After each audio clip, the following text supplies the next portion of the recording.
बिस्मिल्लाहिर्रहमानिर्रहीम, अस्सलामुअलैकुम। Welcome to my channel. आज की वीडियो में हम ग्रेड 4 इंग्लिश बुक का रिव्यू करेंगे। इस बुक में टोटल 13 यूनिट्स हैं, जिनमें पोएम्स, स्टोरीज और पीसेस ऑफ इंफॉर्मेशन दिए गए हैं। हर यूनिट थीम और सब थीम पर मुश्तमिल है। जैसे कि आप देख सकते हैं, unit number 4 the pride of Pakistan, इसका मेन थीम है पेट्रियाटिज्म, जबकि इसका सब थीम है अमेजिंग इन्वेंशंस, यानी इसमें इजादात पर भी बात की गई है और हुब्बुल वतनी पर भी बात की गई है। इसके अलावा हर यूनिट में टेक्स्ट के बाद उसकी एक्सरसाइज को 4 पोर्शंस में डिवाइड किया गया है, जिसमें फर्स्ट है ओरल कम्युनिकेशन, सेकेंड है reading and critical thinking, third है लैंग्वेज फोकस, ग्रामर भी लैंग्वेज फोकस का ही हिस्सा है, और फोर्थ है हमारे पास राइटिंग। अब मैं आपको one by one in portions के बारे में बताऊंगी। सबसे पहला पोर्शन है हमारे पास ओरल कम्युनिकेशन। जैसे कि नाम से जाहिर है, जुबानी गुफ्तगू या जुबानी बातचीत। इसमें हम साउंड्स, फोनिक्स, डायलॉग्स वगैरह को पढ़ते हुए ओरल कम्युनिकेशन यानी गुफ्तगू के कुछ उसूल सीखते हैं। Second, reading and critical thinking. Reading यानी पढ़ना, क्रिटिकल थिंकिंग एक स्किल है। इसको मैं आपको एक्सप्लेन करती हूँ।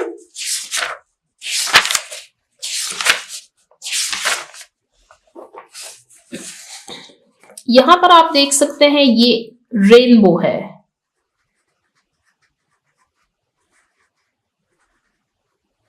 एक बच्चे के जहन में इस रेनबो को देखकर मुख्तलिफ सवालात का आना, जैसे ये कैसे बना, ये रोज क्यों नहीं बनता, ये गायब क्यों हो गया, ये वापस कब आएगा, इसके यही 7 रंग क्यों है, वगैरह वगैरह। किसी बच्चे के जहन में इन सवालात का आना क्रिटिकल थिंकिंग है, यानी जब बच्चा पढ़ने या किसी चीज को देखने के बाद उसके बारे में हर एंगल से सोचे और उसको जज करे, इसको कहते हैं क्रिटिकल थिंकिंग। और क्रिटिकल थिंकिंग एक स्किल है, हमें बच्चों में ये स्किल डेवलप करनी है। बच्चों में इस स्किल को डेवलप करने का तरीका ये है कि हम क्लासरूम में बच्चों से मुख्तलिफ सवालात पूछें। सिर्फ क्लासरूम में ही नहीं, बल्कि बच्चों को प्लेग्राउंड में ले जाकर, जू ले जाकर, म्यूजियम वगैरह या किसी भी दूसरी जगह ले जाकर उनसे सवालात पूछें, और इसी तरह आहिस्ता आहिस्ता बच्चे इस स्किल को डेवलप कर लेंगे।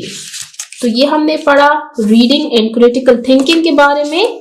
नेक्स्ट है हमारे पास लैंग्वेज फोकस। लैंग्वेज फोकस की पोर्शन में हम synonyms, antonyms, singular, plural, parts of speech यानी ग्रामर वगैरह सीखते हैं। इसके बाद लास्ट पोर्शन है हमारे पास राइटिंग का। राइटिंग यानी लिखना। यहाँ पर मैं आपको ये बता दूं कि ये सारे टॉपिक्स, यानी कोई यूनिट का टेक्स्ट पढ़ना, उसके थीम्स, उसके सब थीम्स, फिर ओरल कम्युनिकेशन की तरफ आना, रीडिंग एंड क्रिटिकल थिंकिंग के टॉपिक्स को कवर करना, लैंग्वेज फोकस में मुख्तलिफ चीजें पढ़ना, और एंड पे जब हम राइटिंग में आते हैं तो ये सारे टॉपिक्स इंटरलिंक्ड हैं। इसकी मिसाल मैं आपको ऐसे दूंगी कि आप किसी बच्चे को टॉपिक दें ऐसे लिखने के लिए। जब बच्चा उस टॉपिक की थीम को समझेगा, उसको उस टॉपिक को क्रिटिकली इवेल्युएट करना आएगा और उसके साथ ही उसकी ग्रामर पर ग्रिप होगी, तो उसके लिए राइटिंग मुश्किल ही नहीं होगी, यानी राइटिंग उसके लिए खुद ब खुद आसान हो जाएगी। किसी भी लैंग्वेज को सीखने के 4 रूल्स होते हैं: reading, writing, listening and speaking. और इस बुक में बच्चों को ये चारों स्किल्स सिखाई जा रही हैं। यूनिट को पढ़ते हुए और फिर उसके बाद इन टॉपिक्स को कवर करते हुए आपको ऐसा फील हो सकता है कि ये बहुत टाइम टेकिंग है, यानी इससे आपका बहुत वक्त लग रहा है और साथ में बच्चों का भी। लेकिन यहाँ पर मैं आपको एक बात बताना चाहूंगी कि जैसे कि मैंने आपको बताया कि ये सारे टॉपिक्स इंटरलिंक्ड है। अगर आप इसमें से कोई एक टॉपिक भी बच्चे को छुड़वा देते हैं, या अगर कोई बच्चे ये वीडियो देख रहे हैं, तो बच्चों के लिए मैं कहूंगी कि अगर आप इसी तरह हर यूनिट में इन इम्पोर्टेंट बातों को स्किप करते जाएंगे तो आप बहुत कुछ मिस कर देंगे। इसीलिए जो सिलेबस हमें दिया गया है वो सोच समझ कर दिया गया है, बच्चों की मेंटल कंडीशन को देखकर दिया गया है। इसीलिए हमें चाहिए कि जो सिलेबस हमें दिया गया है उसमें से हम बच्चों को कुछ भी स्किप ना करवाएं।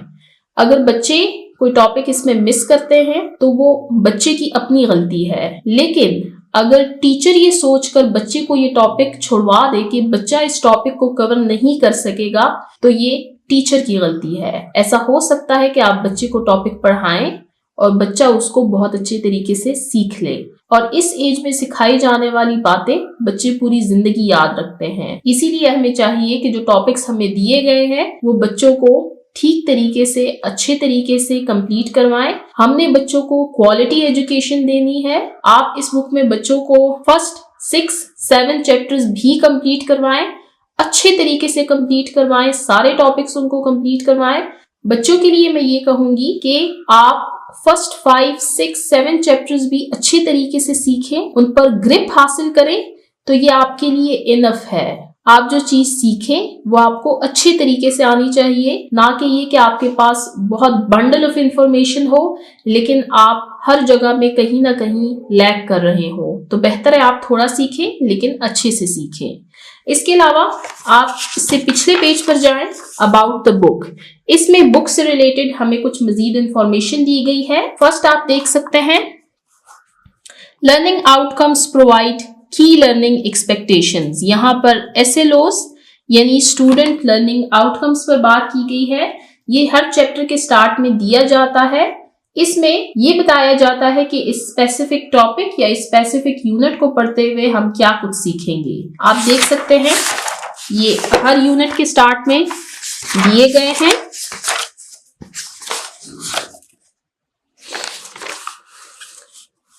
इसके अलावा each unit revolves around a social ethical theme and content for the development of 4 language skills। यहाँ पर 2 बातें बताई गई हैं। पहली बात ये कि इस बुक का हर यूनिट उसमें कोई सोशल या एथिकल थीम दिया गया है, यानी कोई अखलाकी या समाजी सबक हमें सिखाया जा रहा है। और दूसरी बात ये की गई है कि इसमें डेवलपमेंट हो रही है 4 लैंग्वेज स्किल्स की, यानी reading, writing, listening and speaking. Text is organized around the theme of the unit. Pictures aid in better understanding of the text. तीसरी बात यहाँ पर यह बताई गई है कि हर यूनिट जो है तो वो अपने थीम के इर्द गिर्द घूम रहा है, यानी उसमें उस थीम को एक्सप्लेन किया गया है, उस सब थीम को एक्सप्लेन किया गया है। और इसके अलावा इसमें पिक्चर्स ऐड की बात की गई है कि इन पिक्चर्स को ऐड किया गया है for the better understanding of the text, ताकि टेक्स्ट को बेहतर तरीके से समझा जा सके।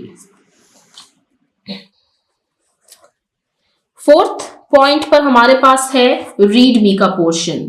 It provides information about the concept being taught. आपको आपकी बुक में ऐसे बॉक्सेस हर जगह पे दिखेंगे। ये किस लिए है? ये इसलिए है कि पढ़ाए जाने वाले टॉपिक पर आपको बताया जाता है, यानी उसको इंट्रोड्यूस करवाया जाता है।